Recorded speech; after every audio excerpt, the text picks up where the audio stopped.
ఆంధ్రప్రదేశ్ను అమ్మేయాలని చంద్రబాబు కుట్రలు చేస్తున్నారని మండిపడ్డారు వైఎస్ఆర్ జిల్లా అధ్యక్షుడు రవీంద్రనాథ్ రెడ్డి. వైఎస్ జగన్ నిర్మించిన మెడికల్ కాలేజీలు కళ్ల ముందు కనిపిస్తున్న కూటమి నేతలు కబోదుల్లా మారారన్నారు. ప్రభుత్వ సంస్థలన్నీ ప్రైవేట్ పరం చేయటమే చంద్రబాబు ఉద్దేశం అన్నారు.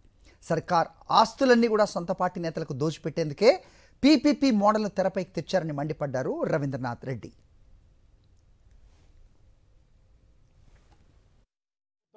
వచ్చిన తర్వాత అన్ని అమ్మే కార్యక్రమమే చేస్తున్నారు. ప్రభుత్వ ఆస్తులు అన్ని ఇది అది అనేది ఏం లేదు.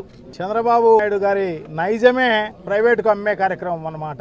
తద్వారా తన జోబి నిండడానికి, తన అనుయాయుల జోబి నిండడం కోసమే వాళ్ళు గతంలో అంతా కూడా ప్రైవేట్ పరం చేసిన పరిస్థితి మనం చూసాం. గతంలో జరిగింది, సో ఇప్పుడు కూడా జరుగుతోంది. ఫస్ట్ ఫేజ్లో 10 మెడికల్ కాలేజీలను అమ్మే కార్యక్రమం చేయడం జరుగుతోంది అన్నమాట.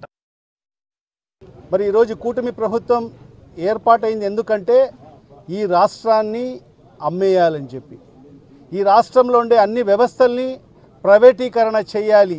ఎందుకంటే గతంలో నుంచి కూడా చంద్రబాబు నాయుడు అంటేనే ప్రైవేట్ వ్యక్తులకు దారదత్తం చేసే వ్యక్తి అని చెప్పి అతనికి ముందు నుంచి ఒక బిరుదు ఉంది.